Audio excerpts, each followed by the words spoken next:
Shalom adik-adik. Shalom. Sekali lagi ya, shalom adik-adik. Shalom. Oke, hari ini kita akan masuk dalam ibadah kita. Kita mau persiapan hati kita untuk datang memuji dan menyembah Tuhan. Ya adik-adik, kita ambil sikap doa. Kita mau menyanyikan pujian untuk Tuhan. Kita mau katakan, ku mau cinta Yesus selamanya. Kita nyanyikan pujian ini sungguh-sungguh di hadapan Tuhan. Ku mau cinta Yesus selamanya. Ku mau cinta Yesus.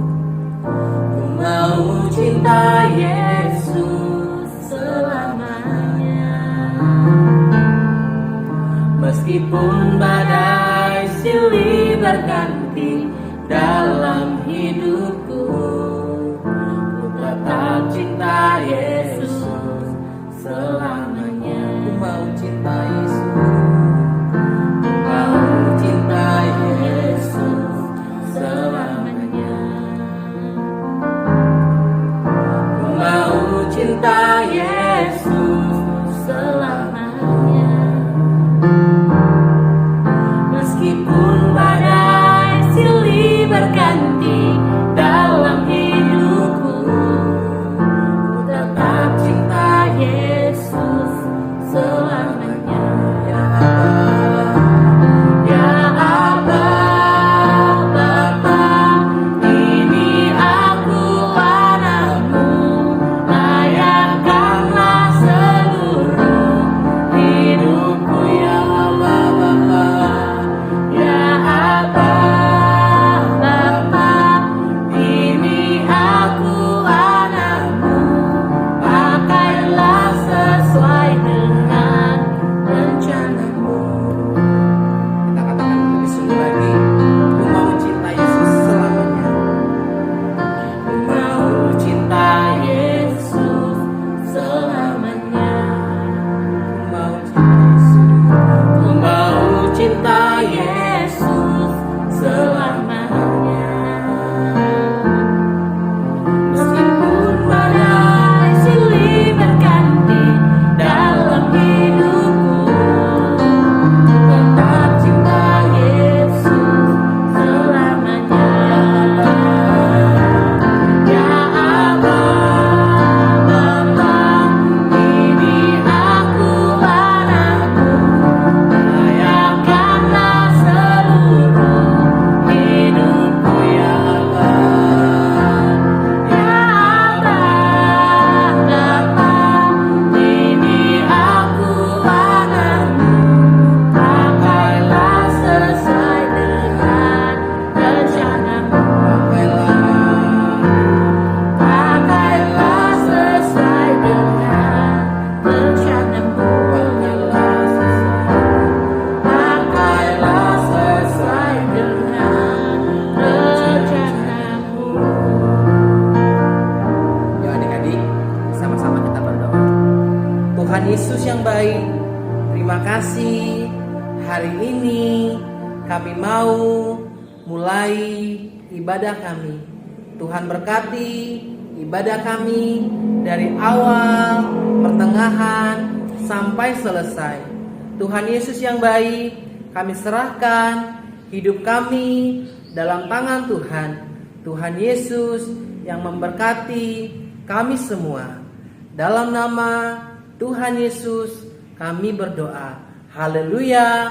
Amin. Amin. Laskar Kristus. Yes. Yes. Yes. Masih belum semangat. Sekali lagi ya. Laskar Kristus.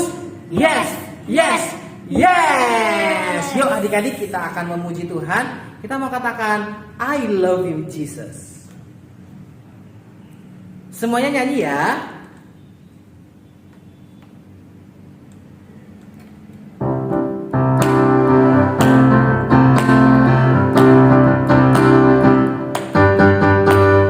I love you Jesus. Deep down in my heart. I love you Jesus. Deep down in my heart. Think about deep, deep down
semuanya sudah bersuka cita, kita sudah bernyanyi untuk Tuhan. Sekarang kita mau memberikan persembahan buat Tuhan. Yuk adik-adik, persembahannya diambil. Kita akan memberikan yang terbaik untuk Tuhan. Kalau persembahannya sudah diambil, yuk kita berdoa. Tuhan Yesus, terima kasih buat hari ini kami sudah bernyanyi untuk Tuhan. Kami mau memberikan persembahan. Tuhan berkati persembahan kami. Dalam nama Tuhan Yesus kami berdoa. Haleluya. Amin. Yuk adik-adik, persembahannya diambil. Kita memberikan persembahan. Kita nyanyikan pujian Berilah yang baik.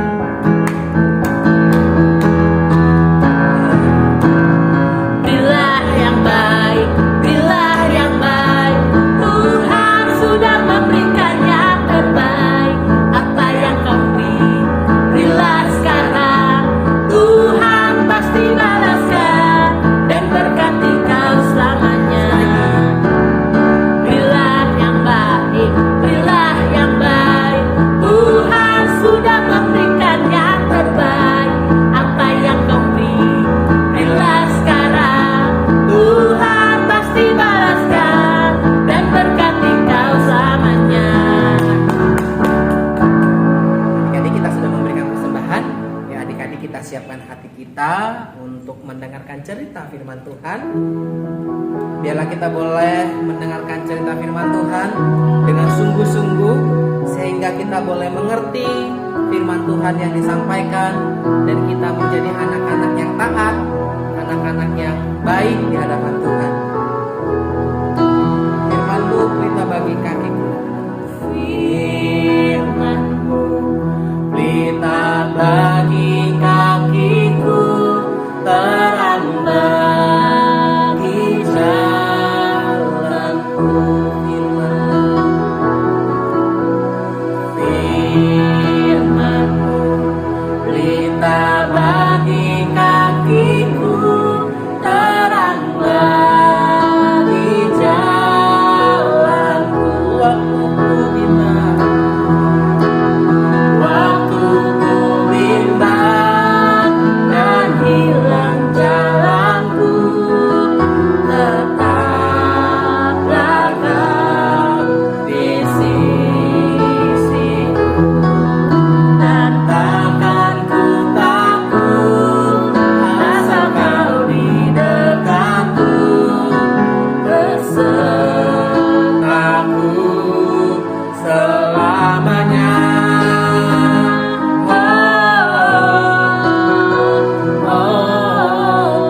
Firman-Mu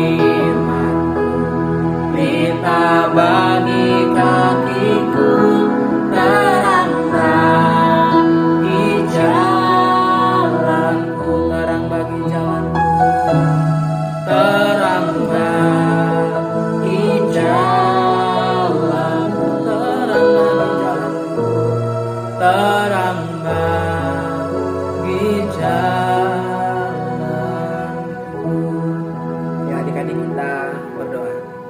Tuhan Yesus, terima kasih hari ini kami sudah bernyanyi memuji Tuhan. Tuhan Yesus yang baik, kami mau mendengarkan cerita firman Tuhan. Biarlah Tuhan yang memberkati kami semua. Berkati juga kakak kami yang akan membawakan cerita firman Tuhan. Dalam nama Tuhan Yesus kami berdoa. Haleluya. Amin. Amin, amin adik-adik. Kita mendengarkan firman Tuhan.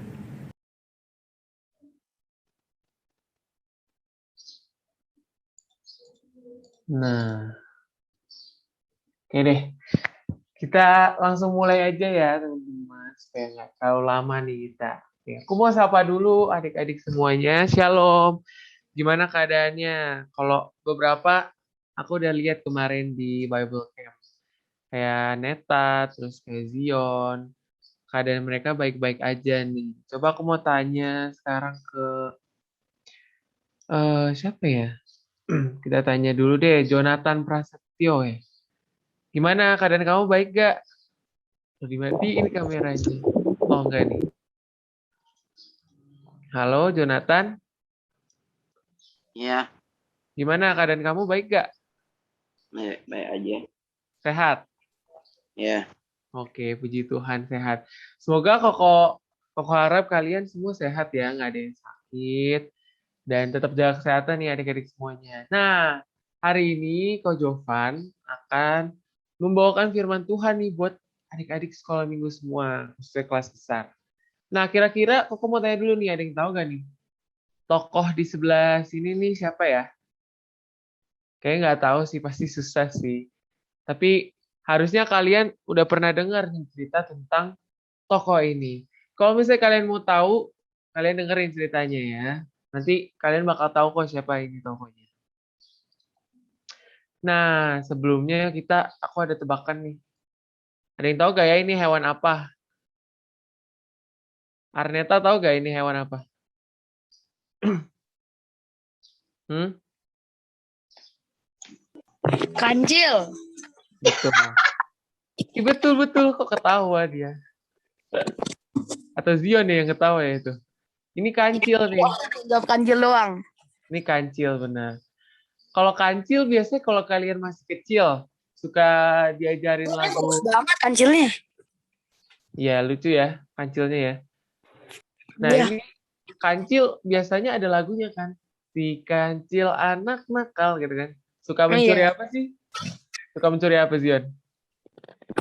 Curi makanan. Mencuri ketimun.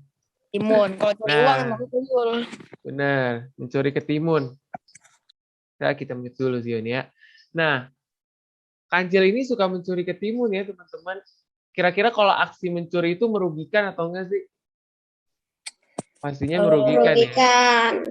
Betul. Karena mencuri itu mengambil yang bukan haknya kamu gitu. Nah, Koko mau ceritain nih, kalau misalnya bangsa Israel pernah mengalami pencurian dan perampasan. Yang Akhirnya dicuri dengan Israelnya atau Israel yang bangsa Israelnya yang dicuri. oh Nah, kita dengerin ceritanya ya. Nah, kalian lihat deh, ini kira-kira gambar orangnya ini dia lagi kenapa ya?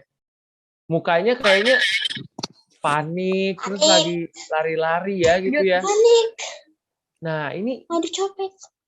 nah betul tuh kata Mariana. Jadi ceritanya aja nih. Si bapak ini lagi lari-lari nih.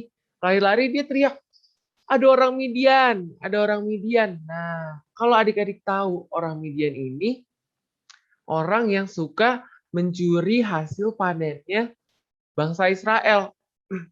Misalnya nih, kalian nanam padi gitu ya. Jadi kalian bangsa Israel, kalian lagi nanam padi, terus kalian kasih makan ternak kalian gitu. Terus udah musim panen nih, musim panen, kalian mau ambil barang-barang yang kalian udah tanam dan kalian rawat. Ternyata kalian disamperin nih sama segerombolan orang yang mau mengambil hasilnya. Dan datangnya nggak sendiri gitu, mau ngambil sendirian. Dia datangnya nih, rame banget nih. Orang Midian naik unta, adik-adik. Dan banyaknya itu nggak cuma 10, 20. Itu bisa lebih dari itu. Banyaknya kayak belalang, adik-adik. Bayangin aja ya, belalang itu kan kalau datang tuh segerombolan banyak ya. Sama kayak orang Midian, mereka mau mengambil hasil panen dan juga hasil-hasil ternaknya bangsa Israel nih adik-adik. Nah, kira-kira apa yang dilakuin sama bangsa Israel ya ketika orang Midian datang? Nah, mereka ini ketakutan nih adik-adik. Mereka takut kalau mereka bisa aja mereka dibunuh ya kan sama orang Midian. Nah, akhirnya mereka ada yang pergi ke gunung, ada yang ngumpet di goa, dan ada juga yang sembunyi di tempat-tempat yang curam. Masih kelihatan kayaknya slide aku? Masih kok Jovan, masih. Oke. Nah, padahal kan adik-adik tahu ya, bangsa Israel itu bangsa yang pilihan Tuhan atau bukan? Pilihan Tuhan ya, harusnya mereka disertai oleh Tuhan. Tapi kok Tuhan membiarkan bangsa Israel dirampas ya sama orang-orang Midian. Nah, nanti kalian tahu nih kenapa. Nah, bagaimana nih keadaan rumah mereka pas mereka udah kembali dari persembunyian mereka setelah mereka ngumpet dari orang Midian. Tanah mereka langsung kosong adik-adik. Bayangin aja kamu udah capek-capek nih siramin setiap hari padi, jagung, udah tumbuh banyak.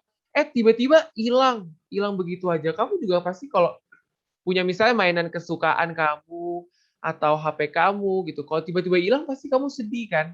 Sama kayak bangsa Israel. Wah, sedih banget adik-adik. Begitu mereka udah telaten gitu ya merawatnya tapi hilang. Nah, mereka nih nggak diem aja sebenarnya. Mereka mencoba merawat lagi, mereka coba tanam lagi. Tapi mereka tahu pasti orang-orang Midian akan kembali ke pemukiman mereka untuk merampas lagi nanti pas lagi musim panen nih adik-adik semua. Nah akhirnya apa yang dilakukan sama bangsa Israel?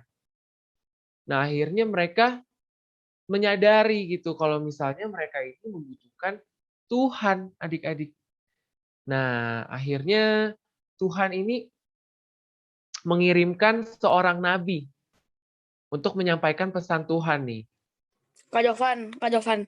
Ya, Bukannya itu Tuhan ngirim orang Midian ke Israel gara-gara dia nyembah berhala. nah, ya makanya nih, Koko mau kasih tahu nih, lihat nih. Ini seorang nabi ini dikirim Tuhan nih, ya, untuk menyampaikan pesan Tuhan gitu melalui nabi tersebut. Katanya, demikianlah Tuhan Allah umat Israel. Nah ini Israel itu diingetin nih kalau misalnya bangsa Israel itu waktu itu dituntun Tuhan keluar dari Mesir. Waktu itu dikeluarkan dari perbudakan tanah Mesir adik-adik. Terus juga Tuhan ingetin kalau misalnya Tuhan yang membawa bangsa Israel ke negeri Kanaan. Bahkan orang-orang yang di Kanaan yang tadinya mau membunuh bangsa Israel ya, itu yang mau menyiksa bangsa Israel, itu dihalau sama Tuhan. Itu maksudnya kayak diusir gitu. Dan Tuhan memberikan tanah Kanaan itu kepada Israel. Tapi kata Tuhan, aku berfirman kepadamu, akulah Tuhan Allahmu, janganlah kamu nyembah Allah orang-orang yang tinggal di negeri ini. Nah, jadi alasan bangsa Israel diserang sama orang Midian, tadi benar kata Zion. Mereka menyembah berhala. Mereka belajar cara-cara menyembah orang Kanaan. Padahal Tuhan udah bilang, Tuhan tuh menyertai mereka selalu, bahkan ketika diperbudakan, Tuhan udah memimpin mereka. Tapi mereka nggak setia sama Tuhan. Mereka menyembah dewa Baal, terus berhala gitu. Akhirnya mereka sadar, oh ternyata alasannya Tuhan tuh membiarkan kita gitu. Membiarkan kita diserang orang Midian karena menyembah berhala adik-adik gitu. Nah, singkat cerita ini kita berpindah ke sebuah daerah. Ya, kita berpindah ke sebuah daerah. Ini ilustrasi aja nih adik-adik. Nah, ada sebuah desa namanya Desa Ofra. Di situ tinggallah sebuah suku ya. Nah, kemudian ada seorang kepala desa nih adik-adik. Tahu gak kepala desa tuh istilahnya kayak di pemimpin gitu, pemimpin di daerah itu. Namanya Bapak Yoas. Nah, Bapak Yoas ini punya anak bungsu namanya Gideon. Nah, Bapak Yoas ini menjadi kepala desa. Dia juga mempelajari berhala, padahal dia orang Israel pilihan Tuhan. Tapi dia menyembah berhala adik-adik. Di depan rumahnya ada patung. Ada patung menyembah dewi-dewi lain, bukan Tuhan. Dan di sebelah rumahnya juga ada mesbah. Mesbahnya bukan untuk menyembah Tuhan, tapi menyembah dewa Baal. Nah, kan nggak baik nih adik-adik kayak gitu. Singkat cerita nih, pada suatu hari si Gideon ini tiba-tiba kenapa jadi tua ya Gideonnya? Ini ceritanya Gideon yang asli kayak gini nih adik-adik ya. Nah, Gideon disuruh ayahnya untuk mengirik padi. Maksudnya memanen padinya gitu, ngambil padi, terus disuruh ditaruh di tempat gitu. Nah, ini kan Gideon lagi capek-capek ya adik-adik. Pasti mengerjakan tugas yang begitu berat nih karena padinya nggak sedikit. Mereka kalau panen banyak banget. Nah, tiba-tiba nih ada malaikat Tuhan. Malaikat Tuhan datang samperin Gideon. Dibilangnya, hai prajurit yang gagah berani. Nah, Gideon bingung. Prajurit Tuhan yang gagah berani. Ya ampun, dia aja masih, istilahnya tuh Gideon waktu itu masih kecil adik-adik gitu. Dia bingung. Terus kayak, kok prajurit Tuhan? Padahal kan kalau misalnya dia memang prajurit Tuhan gitu, dia bilang katanya, pasti orang-orang Midian tuh nggak menyerang mereka gitu. Tapi kok ini bangsa Israel diserang sama orang-orang Midian gitu katanya adik-adik. Nah, singkat cerita, si malaikatnya ini mengingatkan gitu. Kalau misalnya si Gideon ini adalah orang pilihan Tuhan gitu katanya. Disuruh maju untuk berperang dan atau melepaskan bangsa Israel dari penyembahan berhala nih adik-adik. Tapi masih aja tuh Gideon nggak percaya. Kenapa dia nggak percaya? Karena Koko kasih tahu ya, Gideon itu adalah anak terkecil. Anak paling kecil di keluarganya. Dan sukunya si Gideon ini adalah suku paling kecil adik-adik di antara suku-suku yang lain. Nah, akhirnya si Gideon ini minta pertanda kalau memang itulah pesan Tuhan untuk Gideon maju melepaskan bangsa Israel. Akhirnya Gideon membawa sebuah persembahan adik-adik. Persembahannya itu ada roti tidak beragi dan juga daging. Nah, malaikatnya ini suruh nih. Malaikatnya suruh letakkan persembahan itu di atas batu. Terus disuruh tuangin kuah kaldu adik-adik. Nah, si malaikat ini punya tongkat nih adik-adik. Ketika didekatkan ke batu, persembahan yang dikasih Gideon itu ternyata lihat nih apa? Terbakar. Nah, terbakarnya persembahan Gideon ini artinya persembahannya diterima sama Tuhan. Dan memang betul Tuhan mau supaya Gideon melepaskan bangsa Israel dari jerat berhala dan juga dari orang-orang Midian. Itu adik-adik. Nah, akhirnya si Gideon ini setelah dia melihat persembahannya terbakar, dia langsung membuat mezbah untuk Tuhan, mempersembahkan untuk Tuhan, bukan untuk Baal lagi. Nah, singkat cerita nih, kalian pasti kalau disuruh kerja lama gitu, apalagi kalian pulangnya sampai sore gitu misalnya, pasti capek nih adik-adik. Gideon tidur. Gideon kelelahan dan akhirnya dia tertidur. Nah, tiba-tiba dia mendengar gitu suara Tuhan. Nih ya, dia mendengar suara Tuhan adik-adik. Dia terbangun dan mendengar suara Tuhan. Kata Tuhan disuruh apa ya Gideon? Nah, katanya disuruh mengambil seekor lembu jantan. Lembu itu kayak domba ya. Lembu jantan yang umurnya baru 7 tahun. Nah, disuruh ambilnya dari peternakan ayahnya. Nah, terus tadi kan ada mezbah Baal dan juga tiang berhala Dewi ya kan? Ada patung Dewi. Nah, disuruh diruntuhin. Nah, itu juga kepunyaan ayahnya loh. Dan nggak cuma sampai itu adik-adik. Tadi yang sudah tiangnya yang sudah dihancurin itu harus dipakai untuk membakar lembu jantan yang akan dikorbankan. Nah, adik-adik, Gideon ini nggak langsung melakukan apa yang Tuhan katakan. Gideon ketakutan. Iyalah, kalian bayangin aja nih, misalnya ayah kalian udah kita membuat kreasi gitu ya, membuat kreasi. Terus disuruh dihancurin. Wah, pasti kalian takut kan? Wah, nanti papa aku marah nih, atau orang tua aku marah nih kalau dirusak gitu. Nah, sama Gideon itu berpikir kayak gitu juga.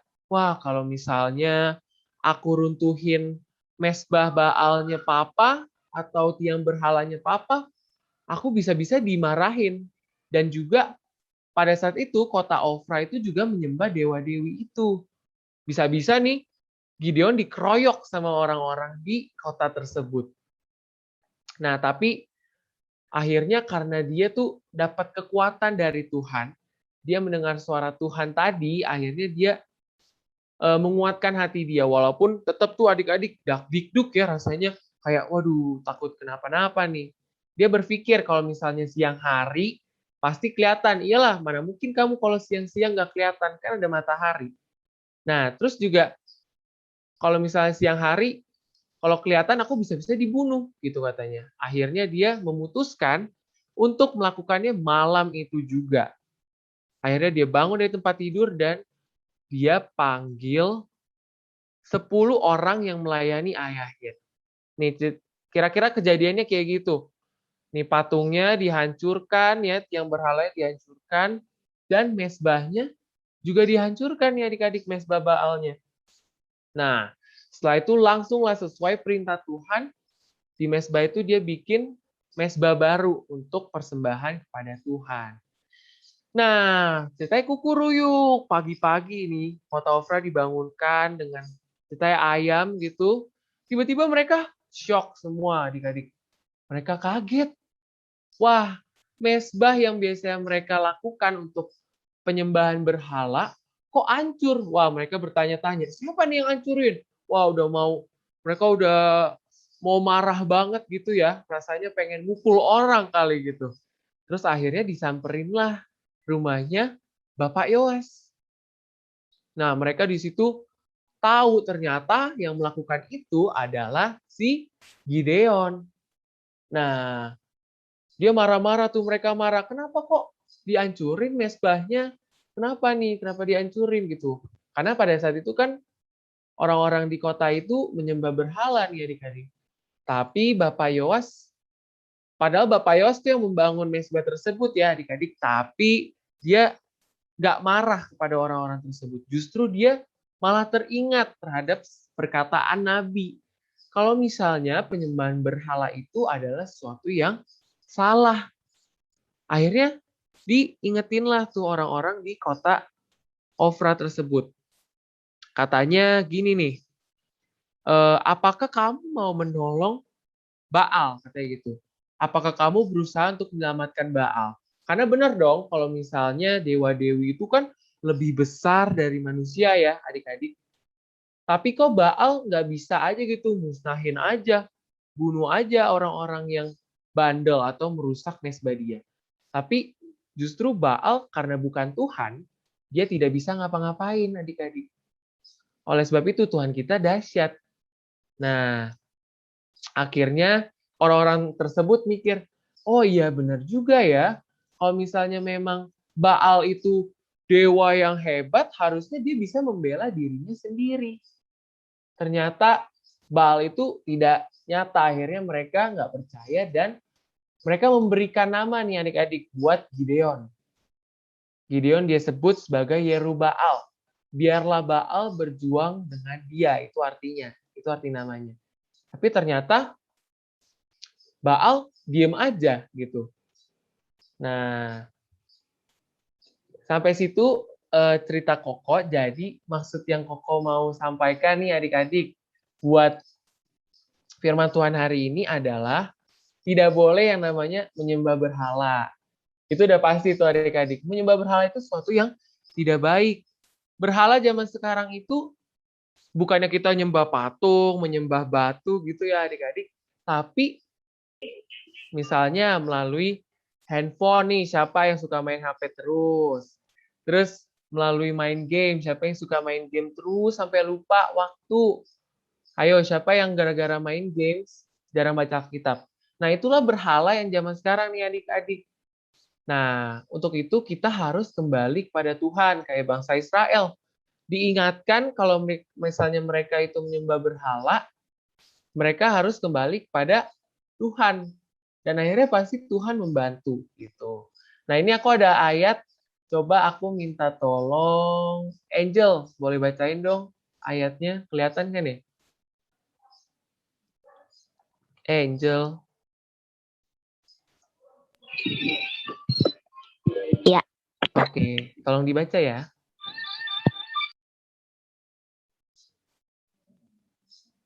Zakaria 1 ayat 3.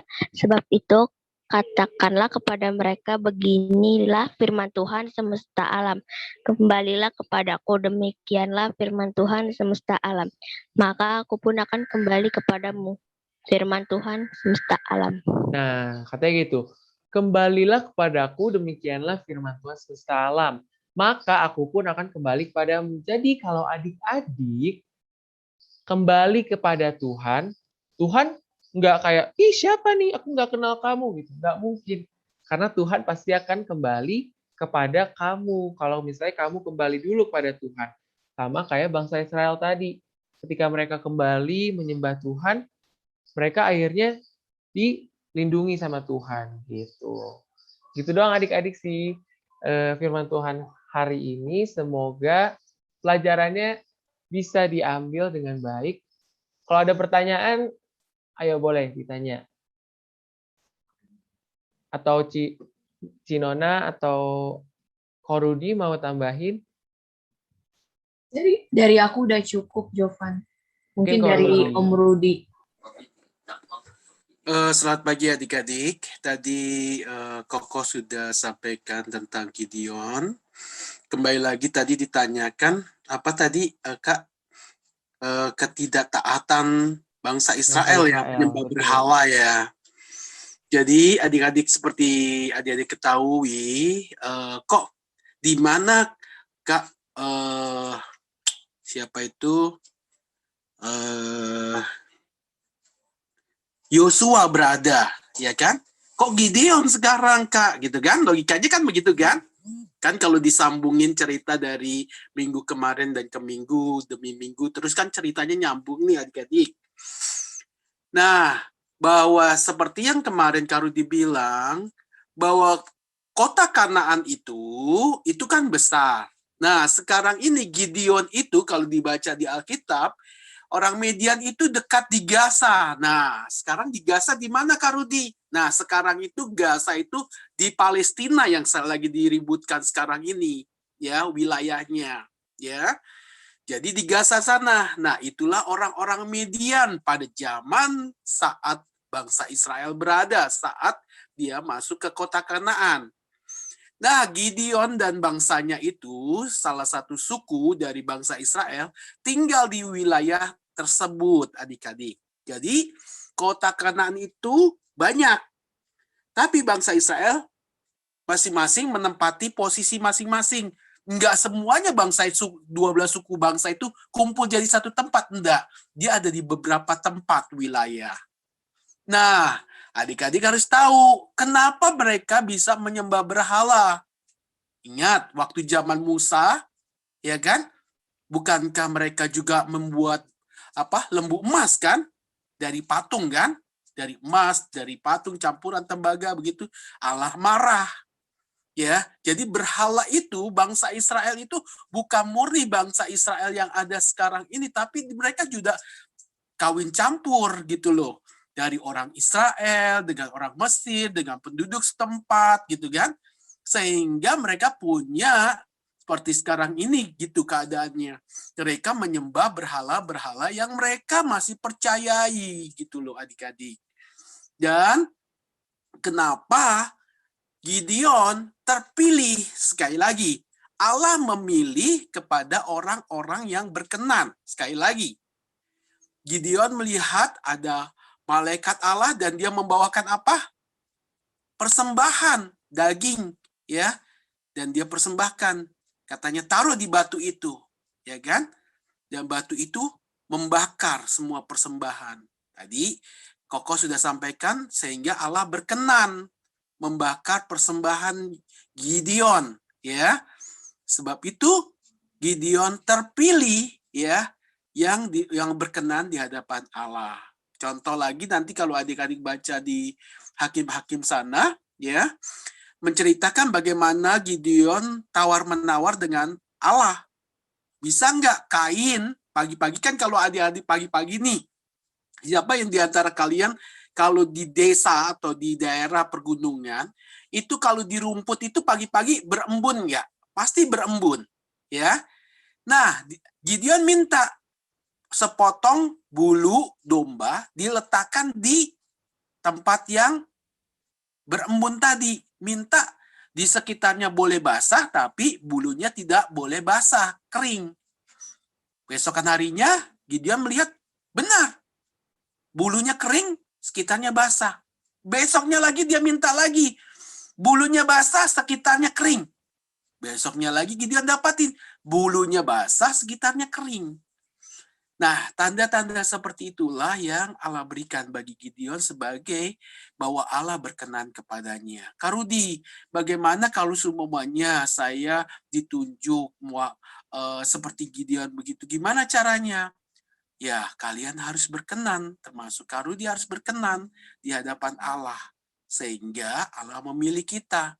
Kak Rudi, kalau begitu apakah saya nggak berkenan saat ini? Kita berkenan di hadapan Allah karena Tuhan Yesus sendiri mengatakan, akulah jalan kebenaran dan hidup. Tidak ada seorang pun sampai kepada Bapa tanpa melalui aku. Jadi dengan kata lain, adik-adik yang terkasih, bahwa kita adalah anak-anak Allah yang selalu berkenan di hadapan Allah. Bagaimana Kak Rudi? Caranya baca firman Tuhan, doa tiap hari kalau mau tumbuh. Kalau mau tumbuh, kalau mau tumbuh. Sekali lagi, baca kitab suci, doa tiap hari. Karena itu pegangan hidup kita. Sampai kapan Kak Rudi saya harus baca firman Tuhan?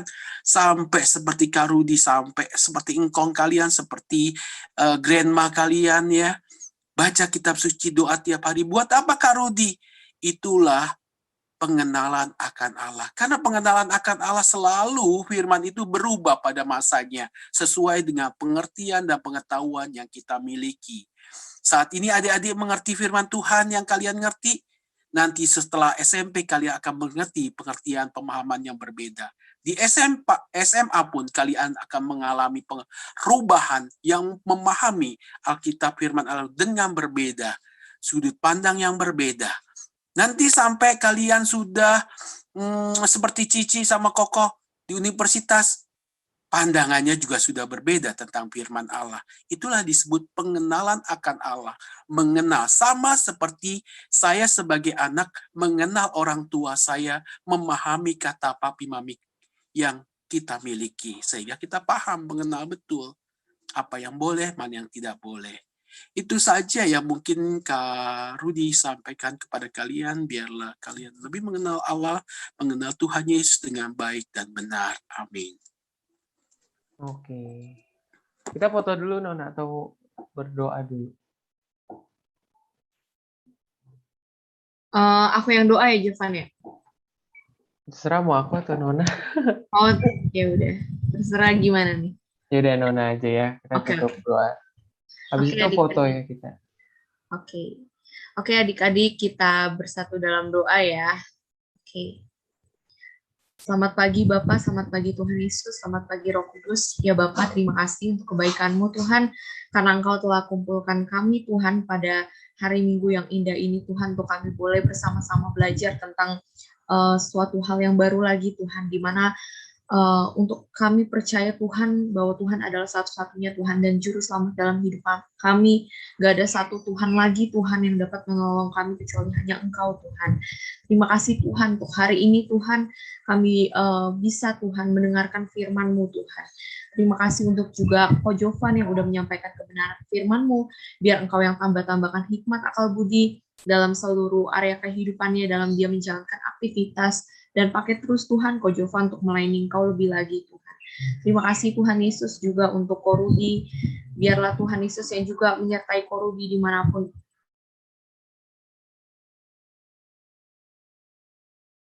Kami sudah mendengarkan firman-Mu Tuhan, juga sebentar kami akan berpisah Tuhan satu dengan yang lainnya Tuhan. Akan melanjutkan aktivitas kami kembali masing-masing. Biarlah Tuhan yang memimpin kami Tuhan dalam kami menjalankan aktivitas kami Tuhan. Terima kasih Bapak yang baik, Tuhan berkati juga semua anak sekolah minggu yang sudah hadir pada saat ini. Biarlah Tuhan Yesus Engkau terus membimbing Tuhan anak-anak sekolah minggu ini Tuhan, untuk lebih lagi Tuhan percaya sama Tuhan, meskipun mereka masih kecil Tuhan, tapi biarlah Tuhan yang menaruh di hati jiwa mereka untuk semakin lagi Tuhan mau Tuhan datang sama Tuhan, lebih dekat lagi sama Tuhan. Terima kasih Bapak untuk hari ini. Terima kasih untuk semua kebaikan-Mu Tuhan, kami bersyukur Bapak. Hanya di dalam nama Tuhan Yesus Kristus kami sudah berdoa dan mengucap syukur. Haleluya.